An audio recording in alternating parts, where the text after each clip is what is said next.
Seyra wasn't built for mercy.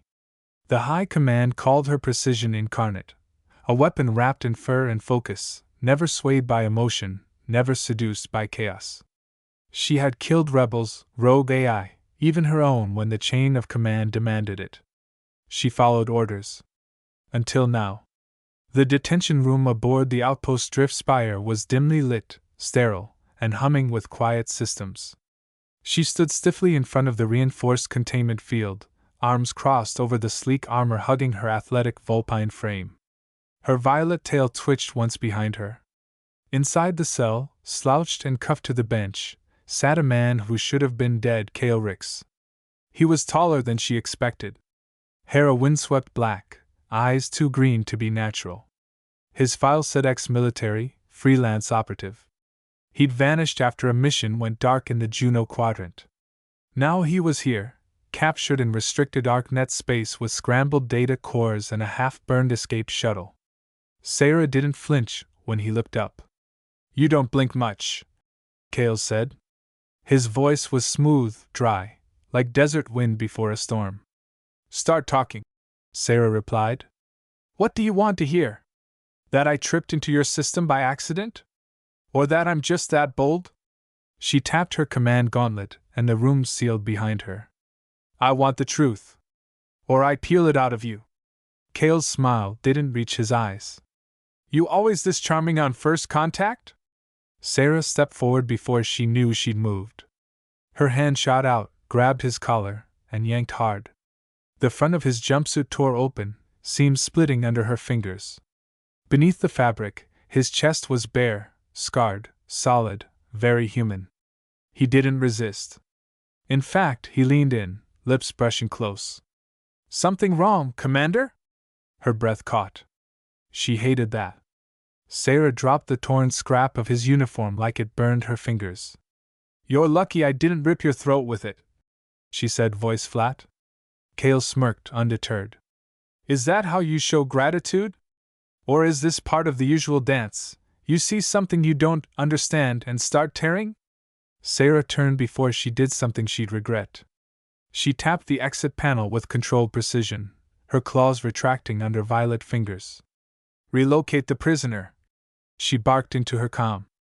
"Where to, Commander?" A voice crackled through the line. She hesitated, just for a breath. Then, "My private quarters." A long silence. Even the guards knew what that meant.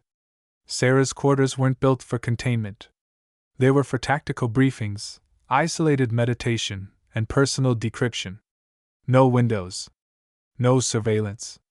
No excuses. "Yes, Commander," the voice replied, clipped. The transfer was awkward. No one made eye contact.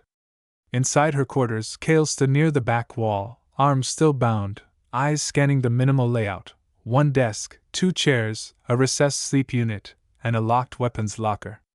"You always bring your prisoners home?" he asked. "Or am I just lucky?" "You're a liability," she snapped, pacing. "I need to evaluate how dangerous." Kael leaned back against the wall, letting her words slide off him like rain off glass. "You already tore my uniform. That felt pretty evaluative." Her tail flicked once. "I tore it because you were mocking my command." He tilted his head. "Right. And now you've locked me in your bedroom because you're such a professional." 3 strides closed the distance between them. Her hand gripped his jaw. "You talk like a man with leverage," she growled. "But you're the one in chains." "I talk like a man who knows when someone's lying to herself." Her fingers twitched. He was too close. His breath was warm against her palm. Every part of her told her to step back. She didn't. Then she blinked, as if waking from some hypnotic lull, and dropped her hand fast. That night she didn't sleep.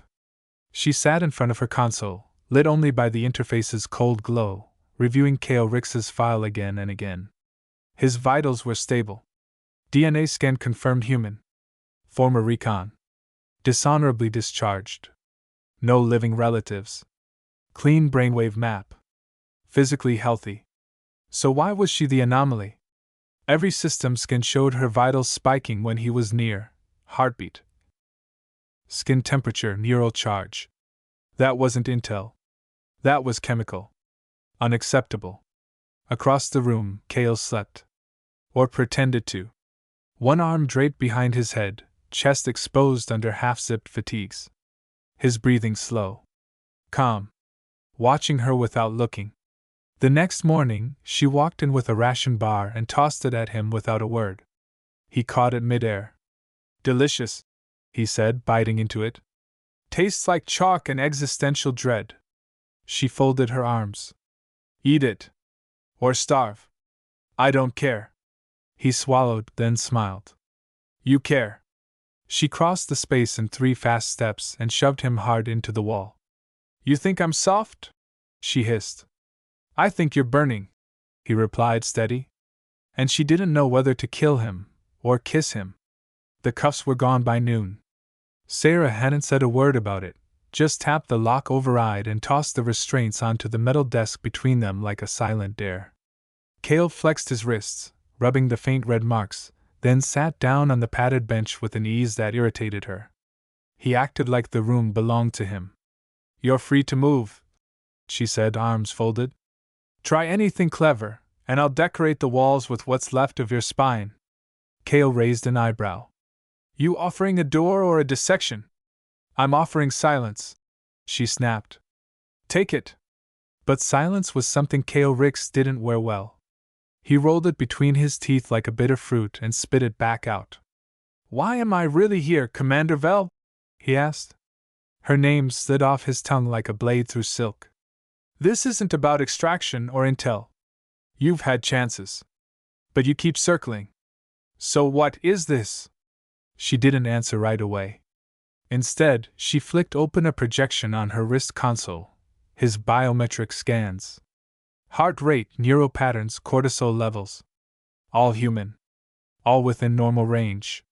Except for one recurring spike. Not him. Her. She minimized the display. You always this chatty under interrogation? She asked. I talk when I feel something, he said. And right now, I'm watching someone unravel. I'm not unraveling, she said coldly.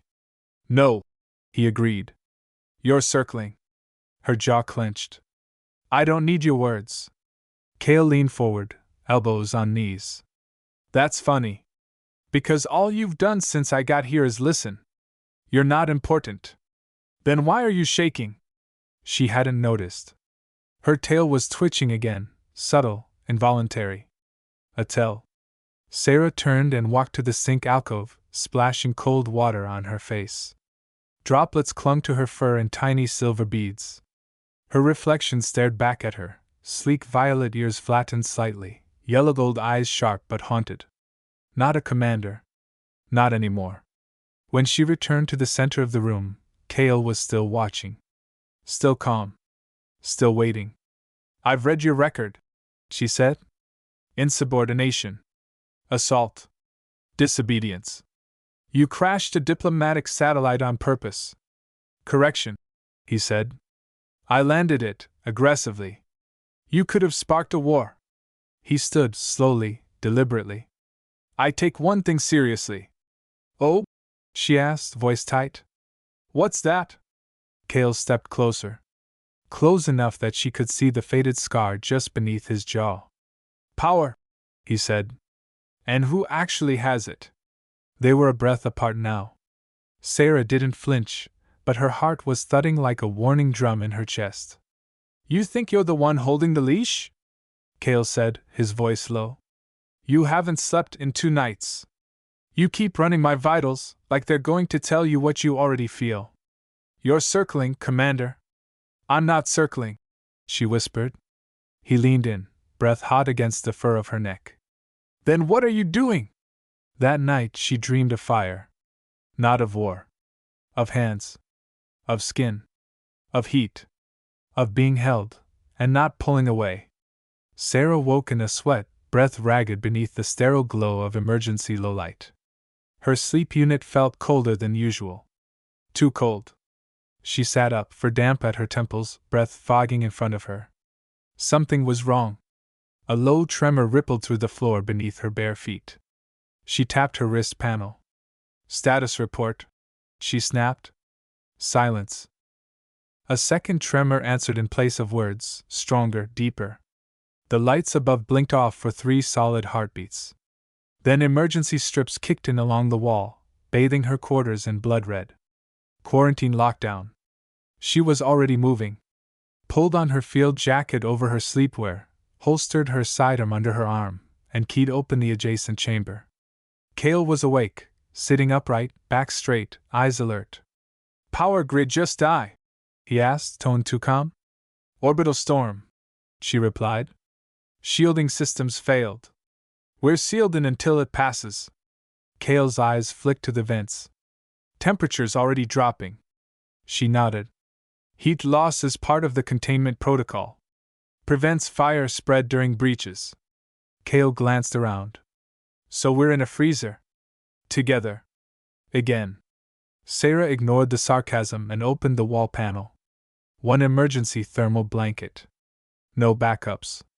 She held it up like a warning. Kael raised an eyebrow. That for me? She wrapped it around herself without answering and sat against the back bench, curling up, tail wrapped over her knees. Not very diplomatic of you, Kael said, remaining where he was. She shivered once. He noticed. This isn't going to work, he added. She glared. You want heat, you can sit near the vents. No, he said, rising. I want to share the damn blanket. She didn't respond. Until her body betrayed her again, a full-body tremble she couldn't suppress. Her fur bristled. He stepped forward slowly. Offered a hand. Come here. Her eyes locked onto his. I'm not going to bite, he added. Unless you're into that. She let out a sharp exhale. You'd better not be. Still, she rose. Crossed the room.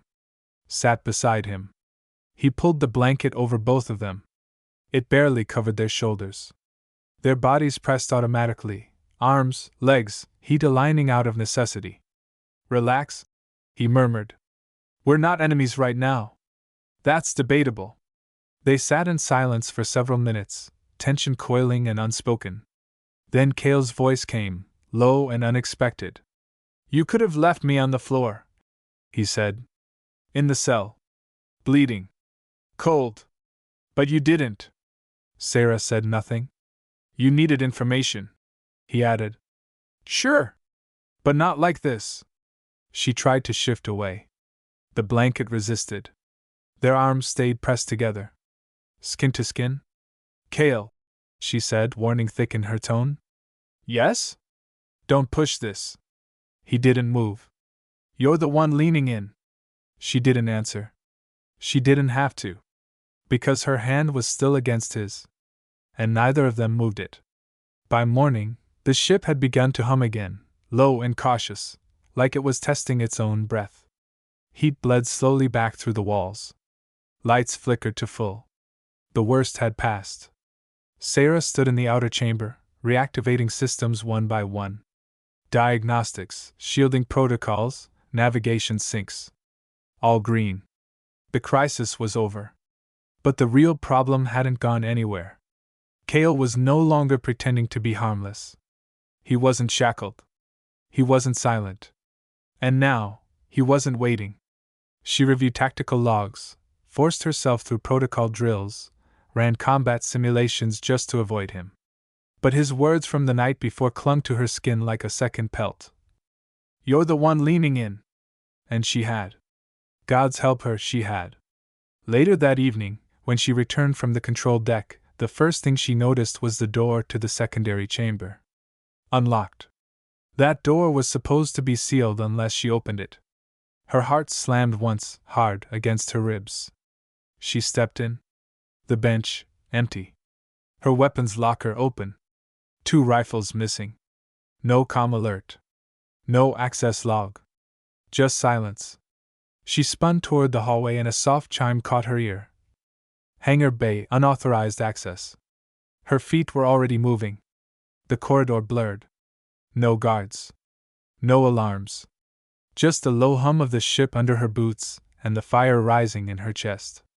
She reached the open launch platform in time to see him, Kael, crouched over a compact shuttle, panel open, working fast. Too fast. But not panicked. He was calm. Like this was part of the plan all along. Kael, she said. He didn't look up. I warned you, she added, stepping closer. Finally, he turned, met her eyes, and smiled. Yeah, he said. You did. She moved. Fast. But he launched faster. Not into open air, but down, a drop to the underside service ladder bolted beneath the catwalk. He climbed, hands sure. Headed for the external override ports. Lower bay. Manual release. Seyra didn't hesitate. She followed. They hit ground level seconds apart. Kael sprinted for the gate. She caught him by the time he touched the access panel, slammed him into the wall, arm across his chest.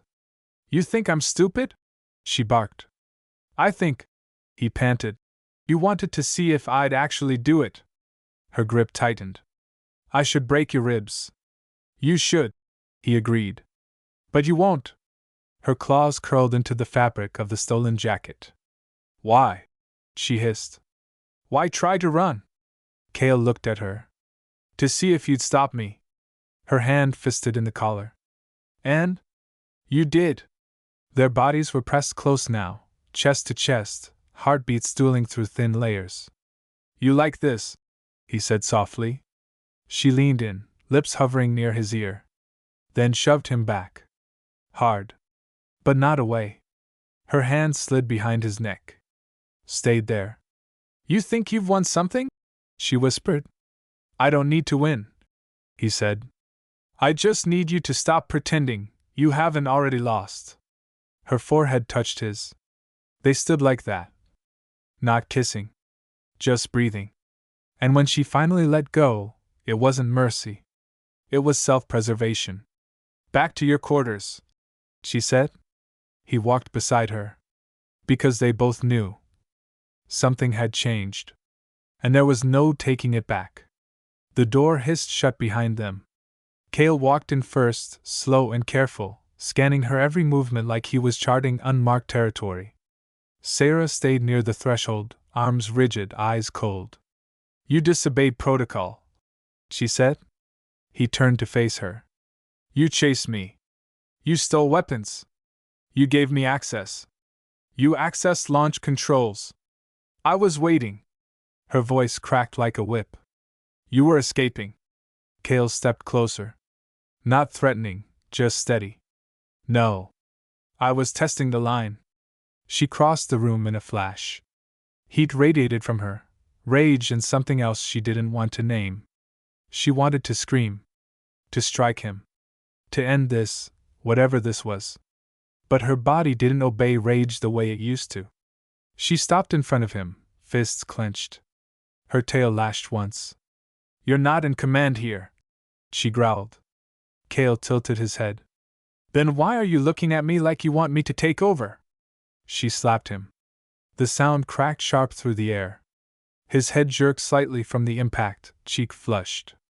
Her fingers lingered on his jaw. Kael turned back toward her, slowly. Lips inches from hers. You should hate me, he said. I do, she whispered. Then prove it. She surged forward. Her mouth crushed his. It wasn't a kiss, it was a collapse. Months of discipline, control, loyalty, silence, breaking all at once like brittle glass. Her fingers tangled in his hair. His hands locked around her waist, lifted her like she weighed nothing, slammed her back against the wall with force and hunger. She broke the kiss first, lips still brushing his as she breathed. This is a mistake. Then stop me, he whispered. She didn't. Their mouths collided again, hotter, rawer. Her hands slid under his shirt, shoved it off without care for where it landed. Skin. She needed skin. Her claws scraped down his chest. His breath hitched. His hands slid down the back of her uniform, paused. Tell me no, he said against her neck. But she said nothing. She spun him, slammed his back to the wall, lips to his ear. I tore your uniform because I hated how it made you look untouchable, she whispered. He grinned, breathless. And now? Now I want to see what's left, under it all. She pulled away first, jaw tight. Don't, she muttered, not to him, but to herself. Kael stood there, breathing hard. A predator who didn't need to chase anymore. He had already caught her. You crossed the line, she said. You jumped over it, he replied. I just caught you on the other side. This doesn't change anything. It changes everything. If anyone finds out, they won't. If the council sees a report, they won't. She stepped forward, furious and breathless. You think I care about consequences? No, he said softly. I think you're terrified. The words landed like gunfire. You think this is just lust? No, he said. I think it's the first real thing either of us has felt, in a very long time. She stared at him, chest heaving. That night she didn't leave his side. They didn't talk much. Just lay there. Breathing. Close. Not touching again. Because they both knew. If they touched, they wouldn't stop. The summons came at 0600. Cold. Coded. Impersonal. High Command Review. Immediate compliance. Mandatory. Seyra stared at the message for a long time, unmoving. She'd expected this. The only thing surprising was how long it had taken. Behind her, Kael stirred under the thin blanket, rising onto an elbow. He didn't speak right away. Just watched her as she stood, barefoot, violet fur still tousled, her gold eyes sharper than any blade. You've got that look again, he said softly. She didn't turn. Like someone just signed your death sentence. She pulled her uniform from the console chair, one piece at a time. Layer by layer, like she was forging armor from fabric. Each seal clicked louder than the last. Kael sat up fully, still shirtless, arms tense. Am I still your prisoner? Her hand hovered above her sidearm. No, she said. You're something worse. He stood now. Stepped close. And what's that? A complication. Kael smiled faintly. Then I guess I'm doing my job right. The command hall was colder than she remembered. A crescent of high-ranking officers sat beneath a shallow dome, each face lit by the pale glow of their terminals. Only one spoke, Admiral Thorne, scarred, silver-eyed, the kind of man who never blinked unless it was to dismiss your life entirely. You've deviated from standard protocol, he said. I maintained control, Seyra replied, standing at full height. Your logs suggest otherwise. Extended cohabitation with the subject. No surveillance. No recorded interrogations. I made a tactical decision. The subject posed no direct threat and yielded access to. You extracted nothing, Thorne snapped. Another voice joined, softer, female, colder, Commander Vale, the Council's intelligence arm. You've grown attached, she said. Seyra's eyes locked onto hers like a rifle sight. That's an accusation. No, Vale replied. That's an observation. Thorne raised a hand, ending the bickering. This is simple, he said. The human is of no further use. Eliminate him. Send confirmation. You will remain in orbit for debrief. The silence after that was ice on her skin. Her claws curled against her palm. I understand, she said. She returned to her quarters like a ghost. The halls felt narrower.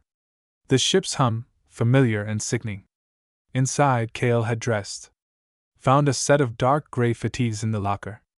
He sat at the small table like nothing had changed. But he knew. The moment he saw her, he knew. What did they say? They want proof, she said, throat iron. Kael stood slowly, walked to her, eyes searching. Dead man walking, huh? She didn't move. So what now? He asked. Her hand went to her weapon. If you were going to shoot me, he said, you'd have done it when the door closed. Her fingers hovered on the grip. You could run, she said, voice low. Right now.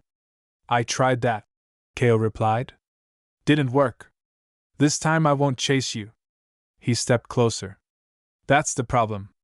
She looked at him, really looked at him. I don't want you to die. Kael's voice softened. Then don't let me. Her hand dropped from the weapon. I've cleared a courier ship, she said. No tracking beacons. Launch window in 30 minutes. Once you're planetside, they'll lose your trail. Kael's jaw tightened. What about you? They'll think I spaced you. Long enough to stall. He stepped forward again, cupped her jaw with one hand. His thumb brushed the fur just below her eye. You're risking everything. I already have. Their foreheads touched. This isn't goodbye, he said. You don't know that. Then stop me from believing it. She kissed him. That night she walked him to the hangar herself. 2 silhouettes under the cold starlight. No guards. No alarms. No turning back. The shuttle hatch sealed with a hiss. Kael turned one last time, silhouetted by the soft hangar lights. You know they'll come after you, he said. Seyra's eyes didn't waver. I'm counting on it. Why? Because if they're chasing me, she exhaled. They're not chasing you. Kael didn't argue. He just held her gaze a second longer, then stepped inside. The engines flared to life. No alarms. No warnings. Just the ship slipping silently from the bay like a breath held too long. Seyra stood alone on the launch deck, helmet off, the soft wind from the ventilation systems brushing through her fur like a fading touch. She didn't cry. Warriors didn't bleed where others could see. The shuttle slipped into orbit, on course for the rogue planet Kael had marked during his false recon. Everything was smooth, too smooth. Kael sat at the pilot's console, hands light on the controls, navigating according to her instructions. Then it happened. Ping. Locked signal detected. A blinking warning on the lower screen, deep code. Buried. Hardwired. What the hell? He muttered. He tried to override. No use. The signal wasn't accidental. It was a kill switch. Not her.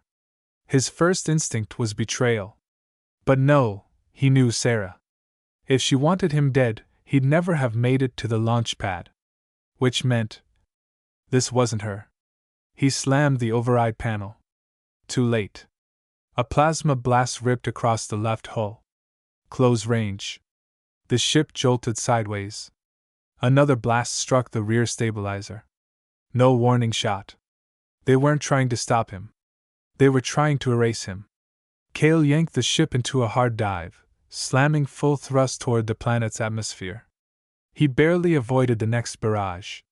The landscape below spun, jagged canyon breaks, cliff shadows, thermal pockets. Seyra had programmed a fallback route, low enough to mask under terrain. He dove. Another blast shredded a side panel. The ship screamed in protest. He hit ground too fast. Impact tore through the frame. Screams of metal. Flames in the lower bulkheads. The world inverted as the ship skidded, flipped, landed hard. Darkness. When he came to, he was upside down, blood dripping from his temple. Smoke coiled through the fractured cockpit. One arm was pinned. His shoulder throbbed. Outside, silence. Then boots. Kael tore free, crawled through a jagged opening, boots crunching glass and ash. He ducked behind the remains of the hull, heart hammering. He reached under the cockpit floor, where Seyra had stashed a sidearm just in case. 3 shapes in the trees. Tactical. Fast. They weren't tracking. They were executing. He didn't wait. He ran. Back aboard Drift Spire, Seyra stared at the blinking screen in her command terminal. Shuttle, signal lost. Target, terminated. Her heart didn't stop. It imploded. She rerouted the data stream manually, pulling up classified override layers. Encrypted pulse. Kill signal. Embedded before launch. She hadn't seen it. Because she wasn't supposed to. The strike had been authorized by someone else. Not just above her. Inside. She gripped the console, claws biting into the frame. Then she moved. No backup. No comms. Just her sidearm, her belt, and one emergency medkit. She stormed into the secondary hangar, keyed the override, and launched her personal scout cruiser without authorization. If anyone tried to stop her, they'd end up under it. Kael hit the ground hard, shoulder first, tumbling into the underbrush as a stun blast scorched bark overhead. His lungs burned, muscles screaming. Smoke and blood stung his eyes. 3 pursuers. Tactical armor. Neurovisors. No insignias. Ghost unit. They weren't from Seyra's command. They were from the Council's black arm. He ducked behind a crumbled ridge, heart pounding. He had 1 blaster. Half a charge. And 3 enemies who never missed. He didn't have a plan. He had a reaction. The first soldier crept into view, quiet, scanning. Kael didn't shoot. He lunged. Tackled the man low, driving a knee into his gut. They rolled. Kael ripped the rifle from his hands, twisted, and fired point blank. The soldier dropped. 2 more. No time. Then, a scream. Not Kael's. Above them, the sky ripped open. A comet of flame and metal tore through the atmosphere, engines howling. Seyra's cruiser. She didn't land. She dropped. Midair, the bay ramp burst open before the ship fully stabilized. She came out guns blazing. Her plasma bolts cracked the air like lightning. The second soldier fell before he even turned. The third sprinted for cover. Seyra hit the ground running. Fast. Brutal. Her boots slammed into the last soldier's chest, sent him crashing into a tree. She didn't hesitate. She was done hesitating. She yanked his helmet off as he collapsed. "Who gave the order?" she growled. The man spat blood, eyes wild. "Not me." "Who?" He grinned. Crimson teeth. "Ask your council." Then bit down hard. His body jerked. Seized. Dead. Behind her, Kael staggered upright, one arm limp, the other still gripping the stolen rifle. "You took your time," he muttered. She spun. And slapped him. "You were supposed to be gone." "I was gone." Her hand shook. "I gave you 1 shot at escape." Kael stepped forward, breath shallow. "And I crashed it. Not on purpose. But I survived." "Of course you did," she snapped. "You're the only idiot who could survive 3 direct hits and still look smug." He smiled through the blood. "You miss me." She grabbed the front of his shirt, yanked him forward. "I thought you were dead." "You care?" he asked, voice softer. She didn't answer. She kissed him. Hard. He kissed back. Slower. Deeper. Grounding them both while the forest still burned around them. Later, when the adrenaline faded, she wrapped his shoulder and cleaned the cuts in the back of her cruiser. They sat facing each other. Silent. Breathing. Finally, Kael broke the stillness. "So, who sold us out?" Seyra didn't look up. "Someone close. They wanted me dead before I could vanish. And me compromised," she said. Kael gave a bitter smile. "Too late for that." She didn't smile. "This changes everything," she murmured. "They know." He leaned forward. "Then we stop hiding." Her eyes locked on his. "You want to fight?" "I want to end it." She nodded. "We'll need weapons." "I've got a few," he said. "We'll need a plan." "I've got one of those too." Her brow arched. "You were planning this before you crashed, weren't you?" Kael grinned. "Nope. But I like how you think." She stood, holstering her blaster. "We move at dawn." Dawn broke like a whisper across a dead forest. The mountains loomed in jagged silence, draped in cold mist. Between them, half swallowed by vines and rust, stood the old relay station, an abandoned outpost from the last border war, long forgotten by the Council and wiped from public records. Exactly what they needed. Kael leaned against the entrance, one arm in a sling, the other gripping a combat knife he'd sharpened on the flight. His pulse still throbbed beneath skin and bruises, but his eyes were alert. He watched as Seyra entered first, sidearm drawn, body low, ears angled for movement. She swept the perimeter with precision born of years under fire. Every corner checked, every angle secured.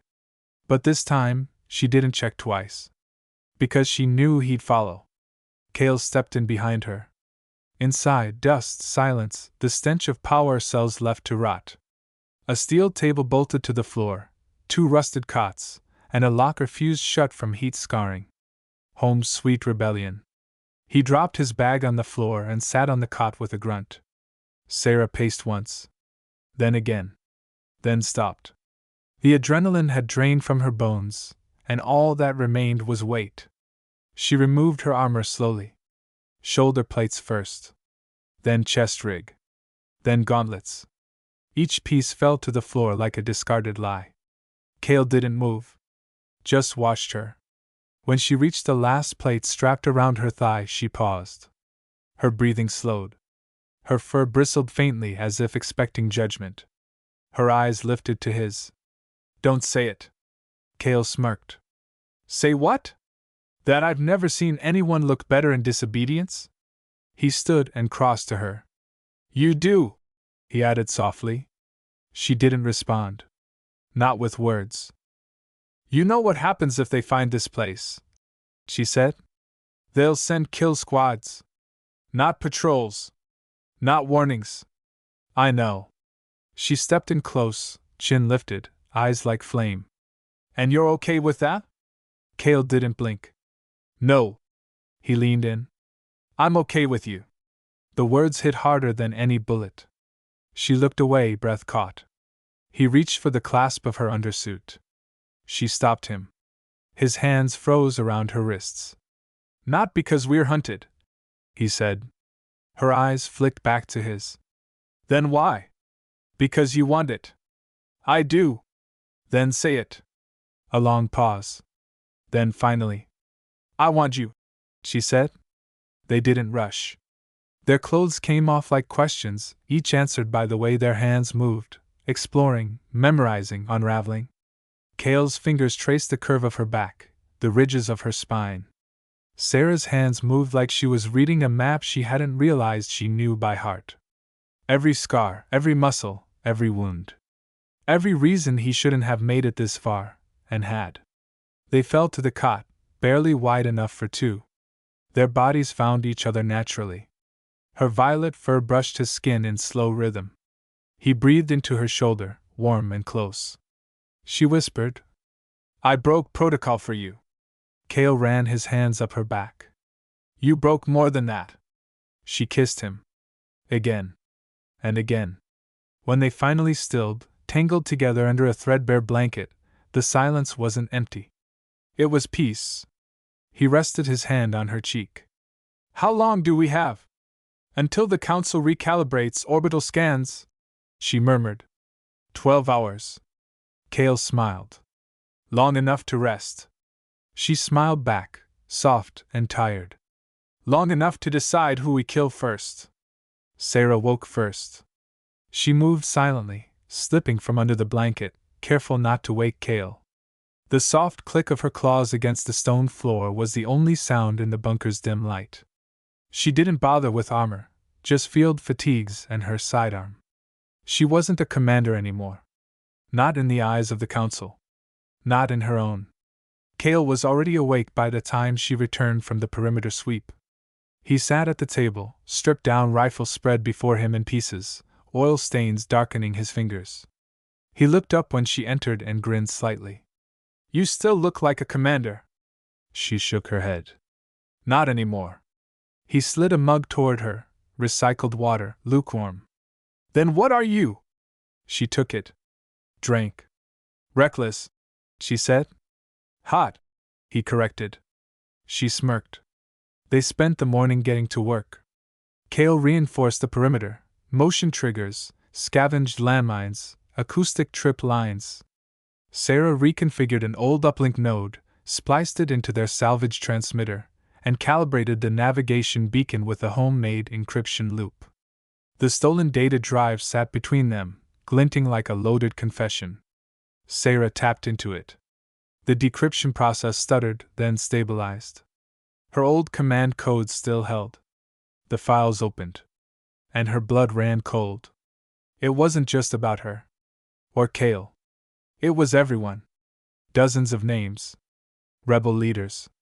Hidden cells. Civilian sympathizers. Kill list. The council wasn't just hunting traitors. They were purging threats. Cleaning house. She scrolled further. Outpost locations. Strike timelines. Pre-authorized death orders. Half the people listed were already gone, erased in silence. Kael leaned over her shoulder. They're not just scared of rebellion, he muttered. They're afraid of awakening. Seyra stared at the names. Some she recognized. Others she didn't. All marked for elimination. We can't survive this, she said. Then let's end it. She turned to him, eyes blazing. You serious? Completely. She didn't hesitate. She reached for the transmitter and activated the beacon. A single pulse. Encrypted. Broadcast to the kill list coordinates. Not a cry for help. A challenge. They think we're dead. They think we'll stay down. They're wrong. If you're still alive, come find us. Far across the system, old ships flickered to life. Cloaked frequencies blinked awake. Exiled captains looked up from flickering consoles. And a rebellion long asleep began to stir. The message was out. There was no taking it back. Kael stood near the ridge outside the bunker, eyes on the empty sky. The beacon had pulsed 10 hours ago. Long enough for someone, anyone, to respond. But the channel remained quiet. No return signals. No voices. Just static. Inside, Seyra stared at the uplink display. Her claws tapped rhythmically against the edge of the console, her posture carved from tension. She didn't like waiting. Not when the cost of silence was measured in bodies. What if no one answers? Kael asked, not looking away from the horizon. Then we make noise loud enough they can't ignore. He turned. Louder than a kill list going public? We'll paint it on the walls of every council ship if we have to. He smirked. You always this dramatic? She finally looked up. I was trained to be feared. Now I want to be remembered. The first night passed in silence. They moved camp deeper into the structure, what was once an old med lab now converted into a secondary shelter. Kael jury-rigged heat coils. Seyra laid traps at every entry. They took turns sleeping. Watching. Waiting. Kael stayed sharp. Seyra stayed ready. But beneath it all, a question burned in both of them. What if we're alone? On the second night, the console chirped. Once. Just once. Seyra froze. Kael snapped to his feet, heart pounding. The signal was simple, bare bones, encrypted, direct.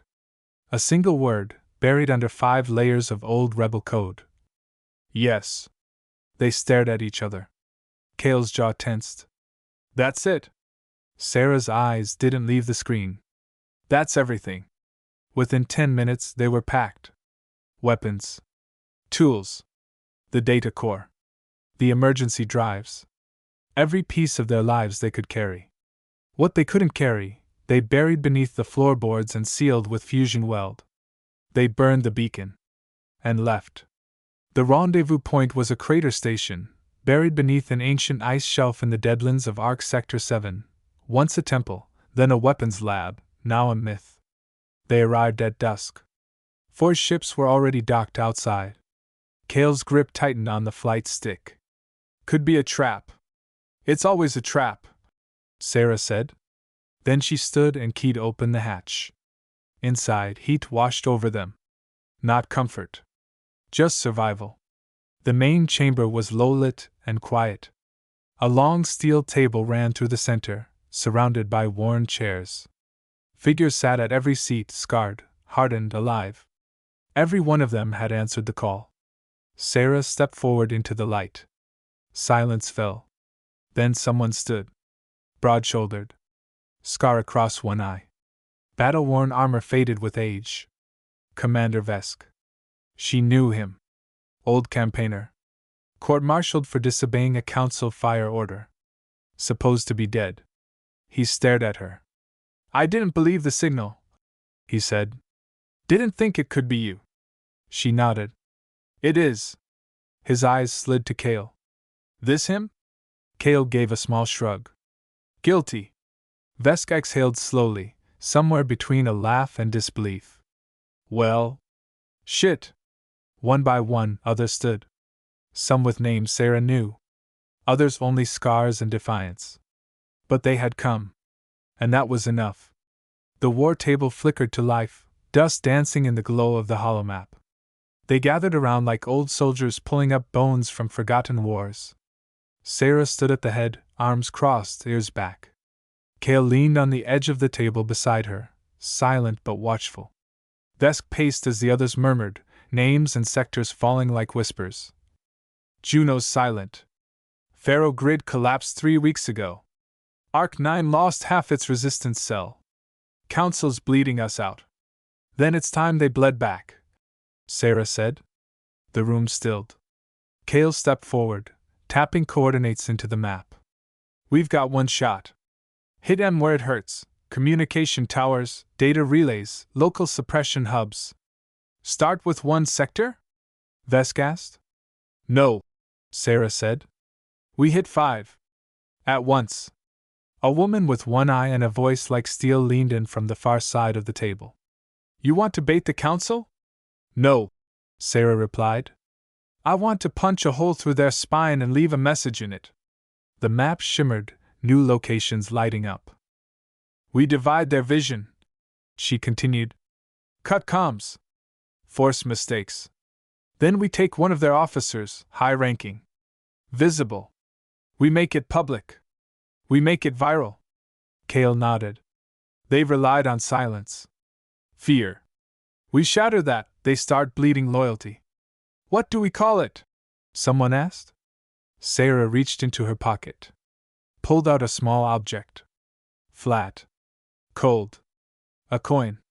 She tossed it onto the table. It flipped once and landed face up.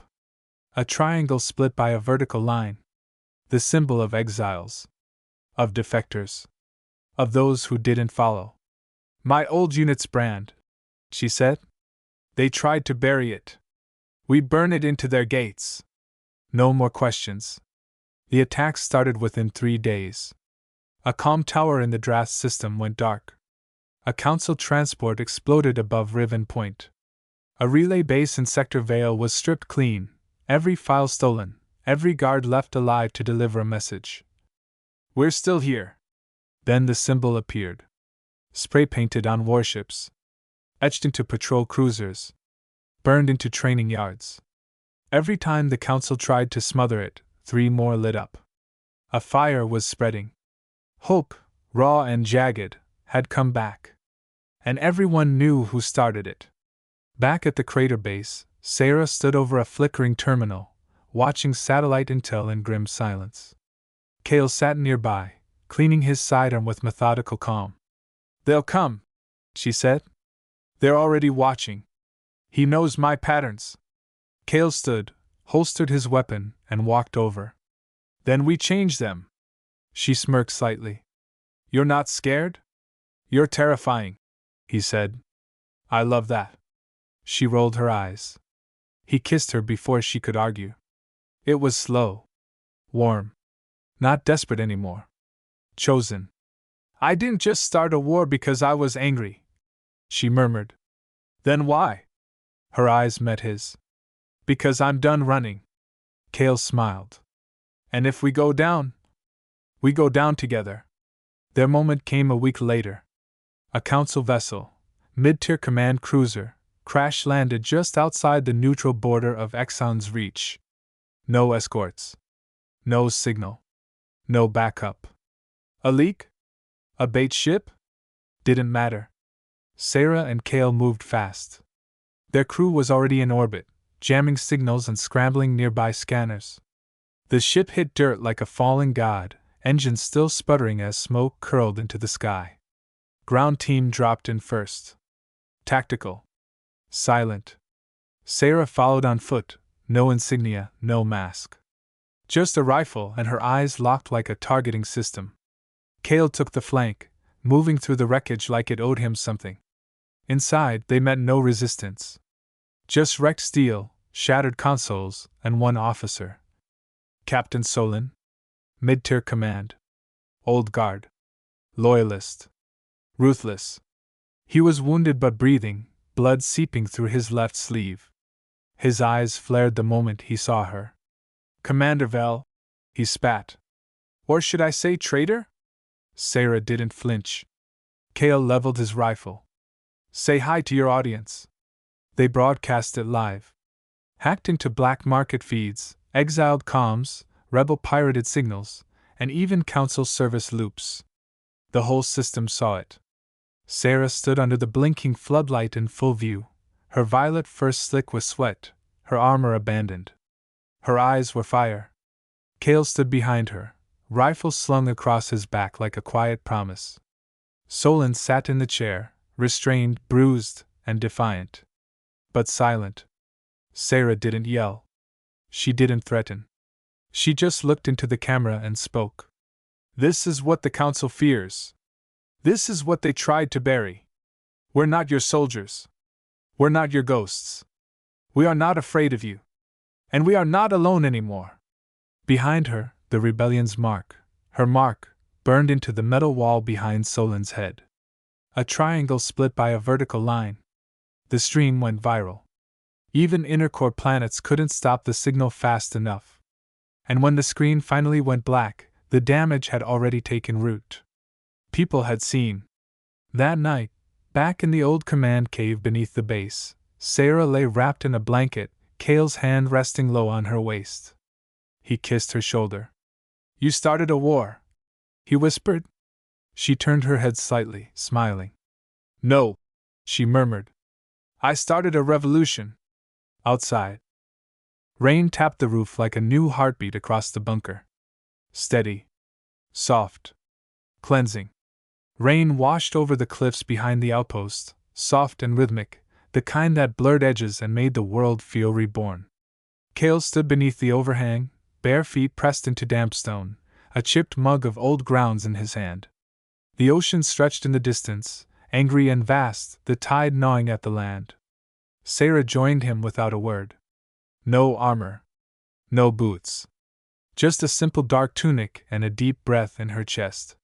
She stood close, arms crossed, tail low, her fur slightly darker from the drizzle. She didn't speak right away. You ever think about it? She asked finally, voice low. Kael didn't look at her. What? What we left behind. All the time. Do you regret it? He turned, meeting her gaze without blinking. Not once. She nodded slowly. Good. A silence passed between them, thick, but no longer heavy. Then Kael reached into his jacket pocket and pulled out something small. Worn. Circular. He held it up between them. A ring. Simple titanium. Weather-scratched. A faint etching of her mark. His hands must have carved it himself. Seyra stared at it, unreadable. You serious? She asked. Kael shrugged. You're the only commander I'd disobey orders for. You already did. Exactly. He stepped closer. Now I want to make that a habit. Seyra took the ring slowly. Turned it in her fingers. The weight of it didn't scare her. What did, was how right it felt. Behind them, thunder rumbled low across the horizon. I'm not normal, she said. Not built for peace. Or this. Kael leaned forward, forehead against hers. You don't have to be normal, he whispered. You just have to be you. She closed her eyes. Then slid the ring onto her finger. I'm not putting this on a council record, she muttered. Don't need to, Kael said. We just made our own. That night, they lit a fire in the outpost courtyard. Just the two of them. No signals. No weapons. Just driftwood, stars, and silence. Seyra stared into the flames. Do you miss it? She asked. The war? She nodded. Kael was quiet for a long time. Then, no. I miss who I was becoming. But I like who I became more. She reached over. Took his hand. Their fingers laced without effort. You know they'll come, she whispered. I know. You ready? He turned to her, his voice steady. No. But I'm with you. She leaned into him, eyes closed. Then let them come. The sun rose slow and golden across the coastline. Kael stood barefoot in the sand, coffee in hand, salt wind curling around his shoulders. The ocean stretched out before him like a promise he couldn't name. Behind him, the house waited. Not a bunker. Not a hideout. Just a small, weather-worn shelter built with stolen time and quiet mornings. Seyra had repurposed a long-abandoned survey shack near the cliffside. She made it home with her bare hands. She stepped out onto the porch now, arms crossed, violet fur lit by the sunrise. Her tunic hung loose, her feet bare. She didn't speak right away, just watched him in silence. He glanced at her over his shoulder. Sleep? She shook her head. Didn't want to. They stood like that for a long time, just breathing. Just being. You ever think it's over? She asked. He turned to face her fully. It might be. For us. Her eyes narrowed. You believe that? He stepped forward until they were toe to toe. No war. No ships. No more running. Then softer. Yeah. I believe it. She didn't answer. Instead, she reached into the pocket of her loose pants and pulled out the last piece of her old life. Her command crest. Polished steel. Sharp edges. Still heavy after all these years. She walked past him, all the way to the edge of the cliff, where the wind howled loud and honest. And dropped it. The badge vanished into the sea mist without a sound. Kael joined her seconds later. So that's it? Seyra nodded. No more chains. He reached for her hand. Held it. Just us? She leaned into him. Closed her eyes. Just us. The ship was small. Ugly. A civilian-class transport barely held together with stealth plating and stubborn hope. Not fast. Not strong. But invisible. Kael stood at the boarding ramp, scanning the jagged landscape behind them one last time. The mountain smoke had long faded. Rebel symbols still lingered in distant towns, burned into council walls like scars no one could clean. They'd done enough. Now it was someone else's turn to carry the fire. Seyra approached quietly, dressed in black cargo pants and a linen tunic. No insignia. No weapons. Her fur shimmered soft in the dawn. Kael turned when she reached him. You sure about this? He asked. She didn't answer at first. Instead, she looked up. Toward the sky. Toward the pale blue planet drifting into view, a shadowy curve of clouds and ocean. Earth. His home. And now, hers. I'm not going to fit in, she said. You will. They'll stare. I'll stare back. She smirked. That a threat? He smirked harder. Only if I mean it. Earth's atmosphere kissed the hull like silk over steel. Seyra stood at the viewport, eyes wide as the clouds broke beneath them. Mountains curled along the horizon. Forests spilled like secrets over valleys untouched by orbital surveillance. The planet felt raw. Wild. Alive. She couldn't stop staring. It's not perfect, Kael said softly from behind her, stepping close. But it's strange in all the right ways. It smells like possibility. He smiled. You'd get used to it. She turned, facing him fully.